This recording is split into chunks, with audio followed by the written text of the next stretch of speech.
ඉතින් අදත් වල සාදරයෙන් පිළිගන්නවා ජෛන සිංහලෙන් YouTube channel එකට. ඉතින් අද මම කතා කරන්නේ ජෛන වල බෞද්ධ වලත් මේක ඔයාලා දන්නවා මේ මාරයා කියන සංකල්පය ගැන. ඇත්තටම මේ දැන් බෞද්ධ වල සඳහන් වෙන්නේ මාර දිව්‍ය පුත්‍රයෙක් ගැන කතා කරනවා. ඉතින් මේක පුජ්‍යල විදිහට සඳහන් කරනවා. නමුත් මම ඔය කලින් ඔය මහාවීර තමන්ගේ ඔමිනිසයින්ස් එහෙම නැත්නම් කේවල ඥානය අවබෝධ කර ගැනීමේදී මාරය ඇවිල්ලා බාධා කරනවා. උත්තර දාන සූත්‍රයේ කියවන්න ලැබුණ හැටියට, ඒ කියන්නේ ජෛන මහාවීරයන්ගේ අවසාන සූත්‍රයේ කියවන්න ලැබුණ හැටියට ඉතින් මේක පොඩක් වෙනත් අර්ථකථනයක් දෙනවා මේ මාරය කියන එක.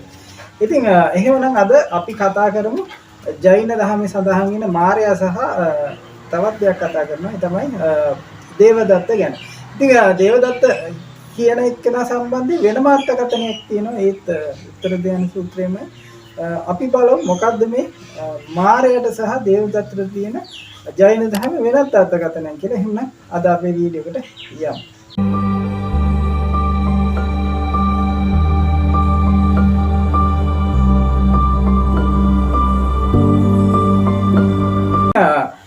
ජෛන මහාවීර මාරයා පරාජය කිරීම සම්බන්ධයෙන් දක්වන ලැබෙන්නේ අතරම මේ කේවල ඥානය අවබෝධ කරගන්න භාවනාවේ යෙදෙන අවස්ථාව. ඒ කියන්නේ දැන් ඔය සල් ගහක් මුල භාවනා කරනවා.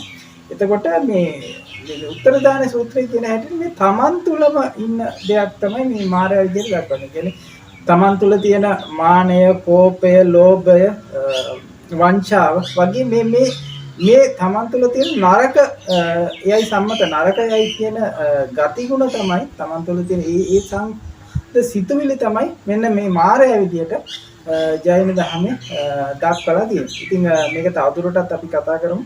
ඉතින් මහාවීරතුමා තමන් භාවනාවේ යෙදෙන අවස්ථාවේදී මේ දිගටම තමන්ට විවිධ හැඟීම් වලට තමන් තුළ තියෙන සතුරන්ට මුහුණ දෙන්න සිද්ධ වෙනවා. ඒක තමයි සීතල, රස්නය, බඩගින්න, ඒ වගේම මේ විවිධ අපවාද වලට ලක් වෙන්න වුණා කියලා කියනවා. ඒ වගේම ශාරීරික වදහිංසාවට ලක් වෙන්න වුණා කියලා කියනවා. ඉතින් මේ දැන් එක අවස්ථාවක මේ මහවීරතුමා භාවනා කරන අවස්ථාවේදී චන්දන කෞසික කියලා යක්ෂයෙක් බාධා කරා කියනවා. ඒ වගේම සමහරු සර්පය වංගට දැම්මා කියලා කියනවා. කියන්නේ මියගිය නැති සර්පයෝ දැම්ම කියලා තමයි මියගිය සර්පයෝ. ඔය විදිහට දැම්මගෙන ඒ වගේම මිනිස්සු අපට ගම්වාසී විවිධ වාග් ප්‍රහාර, විවිධ අපහාස එල්ල කරා කියලා කියනවා. ඉතින් මෙන්න මේ වගේ මෙන්න මේ ඒ තමන්ට ඇති වුණ මේ දේවල් වලින් කලබලයටපත් වෙන්නේ නැතුව එහෙම නැත්නම් ඒ පිළිබඳව හැඟීමක් ඇති කරගන්න නැතුව තමන්ගේ භාවනාව දිගටම කරගෙන ගියා කියනවා. ඉතින් මේවා තමයි මායя විදිහට මෙන්න මේ උත්තර ධ්‍යාන සූත්‍රයේ දක්වලා තියෙන්නේ. දැන් මෙහෙම භාවනා කරන්නේ පොඩි කාලයක් නෙවෙයි සෑහෙන කාලයක්.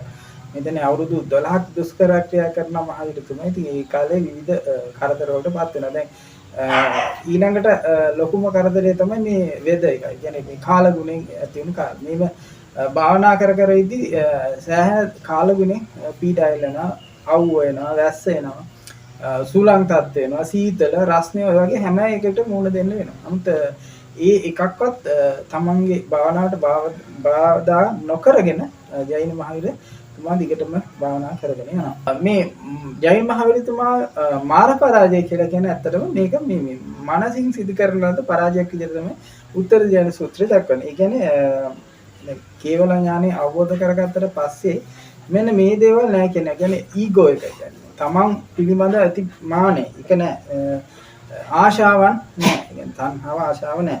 ඊට පස්සේ බැඳින්නේ නෑ. ඒ කියන්නේ තමන් කිසිම දෙයකට බැඳිලා නෑ. මේ ජෛන ධර්මයේ බැඳීම් කියන එක දක්වන්නේ බෞද්ධ ආගම වගේ. ඉතින් මේ බැඳීම් වලින් ඈත් වීම කොයි ඇඳුම් අඳින්න නැත්තේ ඔය බැඳීමක් ඇති වෙන හින්දා කියනවා. ඉතින් ඒ හින්දා මේ බැඳීම් වලින් ඈත් වෙනවා. ඉතින් මෙහෙම මේ තුන අවබෝධ කරගන්න. මේ කියන්නේ බැඳීම් නැති වෙන්න, ඒ කියන්නේ ආශාවක් නැති වෙන්න, ඒ වගේම ඊගෝ එකක් තමන් ගැන මානයක් නැති වෙන්න හේතු වෙන්නේ අන්න අර මාර පරාජයෙන් හුරු කරගත්තු ගතිගුණ කියලා තමයි මේකේ දක්වලා තියෙන්නේ. දැන් මේ මාරය පිළිබඳ ජෛන වල තියෙන අදහස. ඒ වගේම තමයි මේ දේවදත්ත කියන එකේ ඒ කියන්නේ ඔයාලා දන්නා මීට කලින් මම වීඩියෝ එකක් කරා ජෛන දහමේ ඉන්න දේවදත්ත හාමුදුරුවෝ ගැන. නමුත් උත්තර ධ්‍යාන සූත්‍රයේ තවදුරටත් මේක විස්තර කරද්දී දක්වන්නේ ඇත්තටම මේ අදහස තමයි මේ දේවදත්ත කියන්නේත් එක්තරා විදිහකට මේ සද්ධර්මයට දේවදත්ත කියන එකේ අදහසත් ඒකලු මේ සද්ධර්මයට විරුද්ධ තැනැත්තා කියන අදහසලු වෙන්නේ. ඉතින් මේකේ මේ දේවදත්ත කියන පුජ්‍යල සංකල්පයට වඩා මේකේ ගේන්නේ ඇත්තටම මේක මේ දේවදත්ත කියන්නේ මේක ධර්මයට විරුද්ධ සංකල්පයක් විදියට. කියන්නේ පුජ්‍යලයක් නෙමෙයි ඇත්තටම.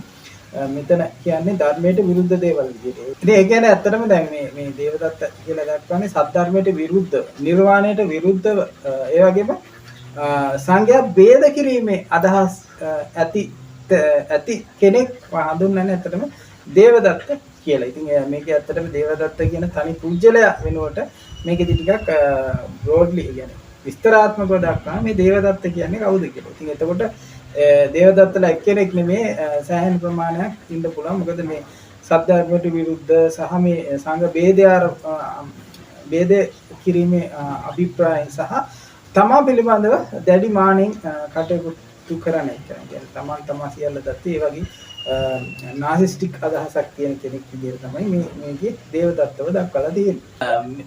ඉතින් මේකෙදි දක්වන්නේ දේවදත්ත තමා තුළ ඉන්න දේවදත්ත ජය ගන්න කියලා. ඉතින් ඒකේ අදහස මෙන්න මේක ඇත්තටම තමා තුළ ඉන්න මානය, උඩඟුකම සහ තමාගේ අඳුරු පැත්ත. කියන්නේ අපි තුළ ජීවත් වෙන අඳුරු මිනිසාව ජය ගැනීම තමයි දේවදත්ත ජය ගැනීම කියලා හඳුන්වනවා. ඉතින් මේකෙදි කියනවා දැන් ඔය විරුද්ධ වීම පිළිබඳ අදහස දැන් අපි තුළ තියෙනවා දැන් මොකක් හරි දෙයක් කරගෙන යද්දී ඊට ප්‍රතිවිරුද්ධ අදහස් අපේ තුලම මතුවෙනවා. ඒ කියන්නේ දැන් අපි මොකක් හරි වැඩක් කරගෙන මේක හරියයිද එහෙම වැරදිද කියන්නේ අපි හැම වෙලාවෙම උත්සාහ කරනවා ඒකෙන් සමහර වෙලාවට අපි අපේ සිත තුළම ඇති වෙන අදහසක් මේකෙන් ඈත් වෙන්න ඕනේ මේක කරගෙන යන වැඩේ හරි නෑ. ඒ වගේ අපි කොච්චර උත්සාහ කරගෙන යනවා මේ වැඩේ සාර්ථක වෙනවා කියලා සමහරට සාර්ථක වීමේ අදහසකුත් තියෙනවා. ඒ වගේම ප්‍රතිවිරුද්ධ අදහසකුත් අපේ ඇතුලේ තියෙනවා. කියන්නේ ඒක ඒ වැඩේ සම්බන්ධයෙන් ප්‍රතිවිරුද්ධ අදහස් තියෙන මේක හරියයිද නැද්ද වගේ අදහස්. ඉතින් ඒකම තමයි මේකෙදි කියන්නේ අපි ධර්මයේ මෙහෙම හැසිරගෙන යනවා. හැබැයි ඊට ප්‍රතිවිරුද්ධ අදහසක් අපි තුල ඇති වෙනවා. ඉතින් ඕක තමයි දේවදත්ත කියලා කියන්නේ. ඉතින් මේ ජෛනවල ඇත්තටම සිම්බොලික් අදහසක් කියන්නේ සංකේතාත්මක අදහසක් දේවදත්ත ගැන තියෙනවා. ඉතින් මේ ඇත්තටම මේකේ පුජ්‍යලයක් විදිහට සූත්‍රවල දක්වලා තියෙනවා. නමුත් උත්තර ධ්‍යාන සූත්‍රයේ මේක වැඩි විස්තර සහිතව දක්වද්දී කියන්නේ දේවදත්ත කියන්නේ ඇත්තටම සද්ධර්මයට විරුද්ධ තැනත්තා කියන අදහස ඒක සිම්බොලික් අද කියන්නේ සංකේතාත්මක අදහසක් විදිහට ඒක දක්වනවා. ඉතින් අර මාර්යා වගේම තමයි. ඉතින් ජෛනවල මාර්යා සහ දේවදත්ත කියනාගේ මේ සංකේතාත්මක අදහසක් තියෙනවා. ඒක ගැන තමයි මම අද කතා කරේ. මම අද ඉතින් මාර්යා ගැන තමයි කරන්න අදහස් මේ මාර්යාගේ සංකේතාත්මක අදහස එතකොටම කියවගෙන යද්දි දැක්ක මේ දේවදත්ත ගැන තියෙන අදහසක්. ඉතින් එතකොට මට හිතුණා මේ දෙකම එකට අරගෙන කතා කරන්න ඕනේ කියලා. ඉතින් ඇත්තටම මේ මාර්යා පිළිබඳ අදහස මම කලිනුත් කියලා ඇති ඔය මේ තමන්ගේ කේවල ඥානය අවබෝධ කරගෙන ඉඳි මාර්යා බාධා කරා කියන එක. ඉතින් ඒක ජෛන මහාවීරටත් තියෙන මේ බුදුහාමුදුරන්ට වගේම ජෛන මහාවීරටත් ඔය මාර කතාව තියෙනවා. මාර්යා පරාජය කිරීම ඒ වගේ දේවල් තියෙනවා. ඉතින් ඒ වගේ ඇත්තටම සංකේතාත්මක අදහසක් විදිහට තමයි ජෛන වල දක්වලා තියෙන්නේ කියලා මෙන්න මේ මම අද කියපු කතන්දරේ තේරෙනවා. ඉතින් මේක උත්තර ධ්‍යාන සූත්‍රයේ තමයි තියෙන්නේ. ගොඩක් අය ඉතින් විමසනවා මේ වගේ මූලාශ්‍රම මොනවාද කියලා. ඉතින් මූලාශ්‍රම තමයි මේ ඇත්තටම දක්වලා මූලාශ්‍රය ඇස්නේ තමයි මේ කතා කරන්නේ. ඉතින් ඒ කියන්නේ ඇත්තටම මම මේ කිව්ව උත්තර ධ්‍යාන සූත්‍රයේ කියන එක. ඉතින් උත්තර ධ්‍යාන සූත්‍රය වලට කියවන්න පුළුවන්. උත්තර ධ්‍යාන සූත්‍රයේ ඇත්තටම මේ අන්තර්ජාලයෙන් හොයාගන්න පුළුවන්. ඕනතරම් මේ ඉංග්‍රීසි පරිවර්තන තියෙනවා. එහෙම නැත්නම් මම හිතන්නේ ලංකාවේ සිංහල පරිවර්තනයක් තියෙනවා මේ ආම්බුල් කෙනෙක් විසින් කරපු උත්තර ධ්‍යාන සූත්‍රය. ඉතින් ඒක ලොකුම සූත්‍රයක් ජෛන මහාවීරගේ අවසාන සූත්‍රය. ඉතින් මම ඒ උත්තර ධ්‍යාන සූත්‍රය ගැන වීඩියෝ එකක් කරලා තියෙනවා. ඒකයි තව වීඩියෝ එකක් තියෙනවා. එහෙමනම් ඊළඟ දවසේ තවත් මේ වගේ ජෛන වීඩියෝ එකකින් හම්බෙමු. එහෙමනම් ගිහිල්ලා යන්න channel එක subscribe කරලා නැත්නම් subscribe කරන්න bell icon එක click කරන්න. තවත් පැය 1000කට වඩා කාලෙ කියන්නේ පැය 4000 සම්පූර්ණ කරනකොට තව පැය 1000ක් විතර තියෙනවා. එහෙමනම් ඉතින් ආරාධනා කරනවා channel එකේ වීඩියෝ share කරලා channel එක subscribe කරලා නැත්නම් subscribe කරන්න කියලා. එහෙමනම් ඊළඟ දවසේ තවත් වීඩියෝ එකකින් හම්බෙමු. ගිහිල්ලා යන්න.